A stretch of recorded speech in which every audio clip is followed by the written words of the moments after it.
हे लाडू बनवण्यासाठी गॅसवरती कढई गरम करायला ठेवली. त्यात घेतलेत 50 ग्रॅम बदाम किंवा मग वाटीचं प्रमाण म्हणाल तर पाव वाटी हे बदाम आहेत. ह्यासोबतच इथे मी घेतलेत पाव वाटी म्हणजेच 50 ग्रॅम काजू. आता काजू आणि बदाम आपल्याला 1 मिनिटभर फक्त मंद गॅसवरती भाजून घ्यायचेत. खूप जास्त भाजायची गरज नाही आहे, थोडीशी भाजले तरीसुद्धा चालेल. आपल्याला फक्त हे थोडे खरपूस करून घ्यायचे. त्यासोबतच इथे आपण टाकलेत 2 टेबलस्पून एवढे पिस्ते. वजनी प्रमाणात हे 20 ग्रॅम आहेत. आता हे सगळे जिन्नस छान भाजून घेतल्यानंतर हे थंड झाल्यावर आपल्याला मिक्सरमधनं वाटून घ्यायचे. तर मी इथे हे थोडेसे जाडसर असे वाटून घेतलेले आहेत. तुम्हाला हवं तर हे तुम्ही फक्त कुटून घेतले, म्हणजे तुम्हाला जर याचे जाडसर तुकडे हवे असतील तर हे कुटून घेतले तरी चालेल, किंवा मग सुरुवातीलाच याचे तुकडे करून मग भाजून घ्या. पण मी इथे अशी थोडी जाडसर पावडर याची बनवून घेतली आहे. आता ह्याच कढईमध्ये मी घेतले 2 टेबलस्पून तीळ, त्यासोबत 2 चमचे म्हणजेच 2 टेबलस्पून खसखस घेतली आहे. तर हे सगळं आपल्याला अगदी मिनिटभर भाजून घ्यायचं आहे. हे खूप जास्त भाजायची गरज नाही आहे. त्यातच आता मी इथे 2 चमचे किशमिश म्हणजेच बेदाणे टाकून घेतलेत. हे खूप भाजायची गरज नाही, पण तुम्हाला हवं तर हे बेदाणे तुम्ही तळूनही घेऊ शकतात. आता ह्याच कढईमध्ये मी 2 चमचे तूप घेतलं आहे. आपल्याला हे लाडू बनवताना जेवढं गव्हाचं पीठ वापरू त्याच्या साधारण निम्मे आपल्याला तूप वापरायचं आहे. तर सुरुवातीलाच मी इथे 2-2 चमचे करत तूप वापरणार आहे. 2 चमचे तूप गरम करून घेतलं. त्यामध्ये आपल्याला डिंक तळून घ्यायचा आहे. इथे मी घेतला आहे 20 ग्रॅम डिंक, किंवा मग टेबलस्पूनचं माप म्हणाल तर 2 टेबलस्पून हा डिंक आहे. हा डिंक आपल्याला मध्यम गॅसवरती छान खरपूस तळून घ्यायचा. आतपर्यंत तळला जाईल आणि पॉपकॉर्नसारखा हा फुलून येईल इथपर्यंत तळायचा, म्हणजे हा डिंक छान तळला जातो. जर तुम्ही डिंक कमी तळला तर आतमध्ये तो कच्चा राहू शकतो. तर हे पहा, इथे मी हा सगळा डिंक छान तळून घेतलेला आहे. आता डिंक तळून झाल्यानंतर हा आपण बाजूला काढून घेऊ. यातच मी घेतलेत 1 कप म्हणजेच वाटीचं प्रमाण म्हणाल तर साधारण 2 वाटी भरेल एवढे मखाणे. मखाणेसुद्धा आपल्याला मध्यम गॅसवरती छान खमंग असे भाजून घ्यायचेत. जे तूप शिल्लक होतं त्यातच मी हे मखाणे टाकून घेतले. मध्यम गॅसवरती हे 2 मिनटं छान भाजून घेते. मखाणे अशा पद्धतीने छान खरपूस होतील इथपर्यंत आपल्याला भाजून घ्यायचेत. आता डिंक आणि मखाणे थंड झाल्यानंतर मिक्सरमधनं हे आपल्याला वाटून घ्यायचे. दोघं एकत्र वाटले तरी चालेल. हे पहा, इथे हे आपलं मिश्रण तयार आहे. आता पुन्हा या कढईमध्ये मी 2 मोठे चमचे तूप घेतलं. यात आपल्याला गव्हाचं पीठ टाकून घ्यायचं आहे. ज्या वाटीने आपण बाकीचे जिन्नस मोजले त्याच वाटीने 2 वाटी मी गव्हाचं पीठ घेतलं. आता हे गव्हाचं पीठ आपल्याला सुरुवातीला मिडियम टू हाय फ्लेमवरती 5 मिनटं भाजून घ्यायचं आहे. 5 मिनटं हे पीठ भाजून झाल्यानंतर यात पुन्हा 2 चमचे तूप टाकायचं आणि त्यानंतर मध्यम गॅसवरती 5 मिनटं भाजायचं. पुन्हा याच्यात 2 चमचे तूप टाकायचं आणि आता लो टू मिडियम फ्लेमवरती हे पीठ आपल्याला 10 ते 12 मिनटं भाजून घ्यायचं आहे. अशा पद्धतीने पीठ भाजलं तर पीठ अजिबात कच्चं राहणार नाही आणि खूप छान पद्धतीने हे भाजलं जाईल. फक्त आवश्यकतेप्रमाणे याच्यात तूप टाकत जायचं आहे. हे पहा, इथे आता मी मध्यम गॅसवरती पीठ भाजून घेतलेलं आहे. सुरुवातीपासून आतापर्यंत 10 मिनटं पीठ भाजून झालं आहे. यानंतर गॅसची फ्लेम लो टू मिडियम केली आणि आता हे पीठ मी पुन्हा 12 मिनटं भाजून घेणार आहे. हे पहा, 10-12 मिनटानंतर पिठाचं जे टेक्स्चर आहे ते अशा पद्धतीने होतं. हे जे पीठ आहे ते छान तूप सोडायला लागतं आणि इथपर्यंत आपल्याला हे पीठ भाजून घ्यायचं असतं. हे पीठ भाजताना अजिबात हाय फ्लेमवरती भाजायचं नाही. सुरुवातीपासून साधारण 20 मिनटं तरी आपण हे पीठ छान भाजून घ्यायचं आहे. तेव्हाच हे पीठ कच्चं राहणार नाही, खूप छान लागेल. पिठाने व्यवस्थितपणे तूप सोडलं त्यानंतर तुम्ही याचं टेक्स्चर बघू शकताय. अजिबात चिकट असं नाही आहे, दाणेदार टेक्स्चर याचं तयार झालं आहे. इथपर्यंत आपल्याला हे पीठ भाजून घ्यायचं आहे. नाहीतर मग जे लाडू आहेत त्यामध्ये पीठ असं कच्चं लागतं आणि लाडूसुद्धा पिठळ लागू शकतात. तर आता पीठ व्यवस्थित भाजून झालं. यामध्ये आपण डिंक आणि मखाण्यांची जी पूड तयार करून घेतलेली होती ती टाकून घेतली. तर ही पूड टाकल्यानंतरसुद्धा आपल्याला हे पीठ असंच भाजून घ्यायचं आहे. कारण मखाणे आणि डिंकातसुद्धा तूप होतं आणि हे तुपामुळे आपलं जे पीठ आहे ते सुद्धा छान भाजलं जाईल. शिवाय डिंकात काही थोडाफार कच्चापणा राहिला असेल तर तो सुद्धा निघून जाईल. हे पहा, आता इथे पीठ किती व्यवस्थित भाजलं गेलं आहे. अगदी छान पातळ असं तयार झालं आहे. खूप छान तूप सुटलं आहे.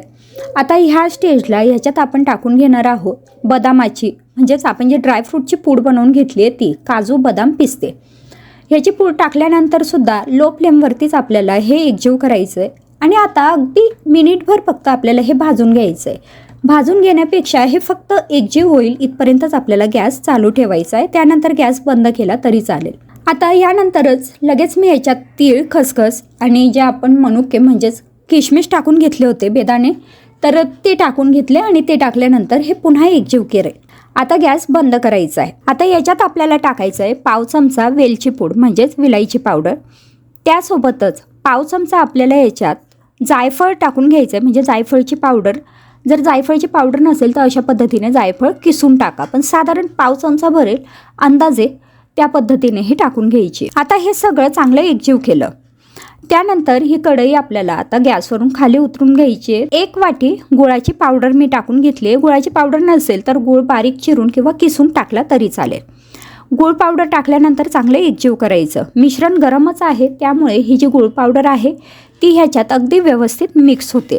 तर हे पहा, इथे गुळ पावडर छान मिक्स झाली आहे. यानंतर गॅसवरती कढई गरम करायला ठेवली. त्यात 2 चमचे तूप टाकलं आणि ह्यात आता 1 वाटी आपल्याला गुळ पावडर टाकायची.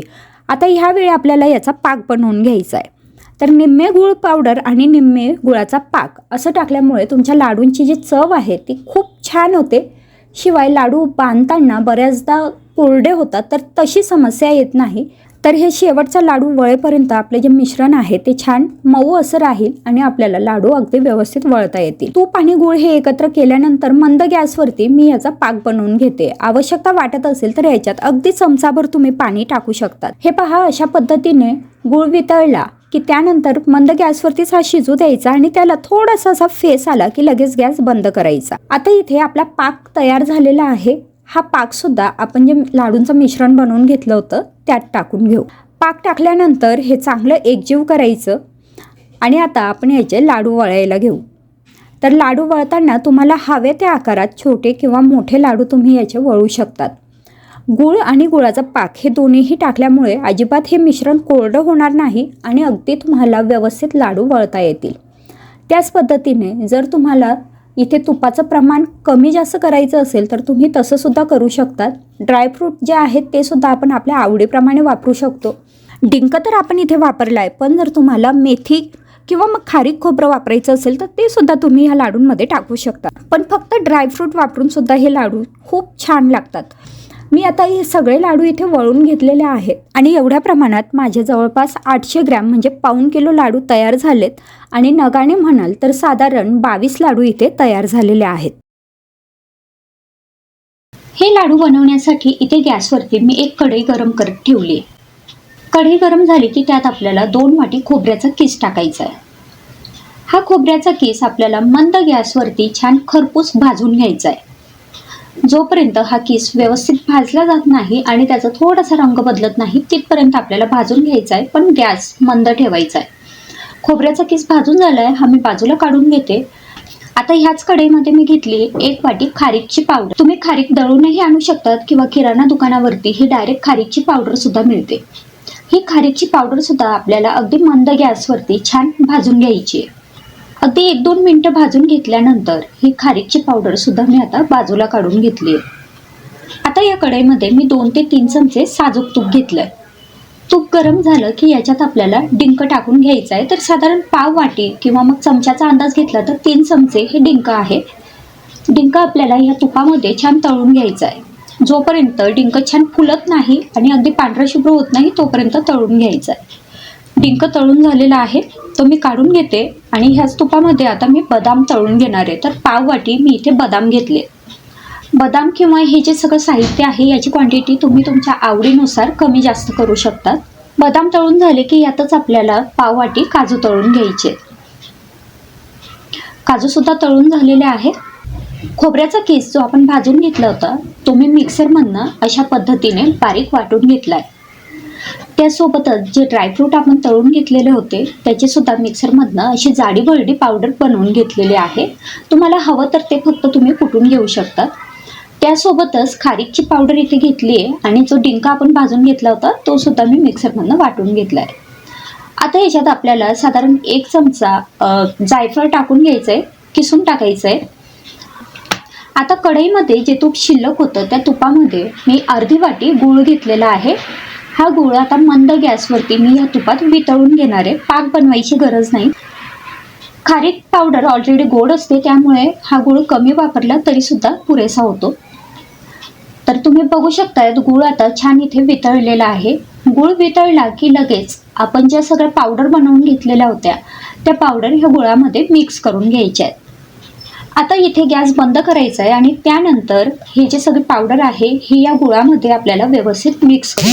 ही पावडर मिक्स केल्यानंतर याच्यात 2 ते 3 चमचे तूप टाकायचं आहे, वितळलेलं तूप, आणि हे अशा पद्धतीने एकजीव करून घ्यायचं आहे. गरम असेल तर थोडंसं कोमट होऊ द्यायचं आहे आणि त्यानंतर हे एकजीव करून घ्यायचं आहे. आणि आता याचे लाडू वळून घ्यायचे. तर तुम्हाला हव्या त्या आकारात छोटे मोठे हे लाडू तुम्ही वळून घेऊ शकतात.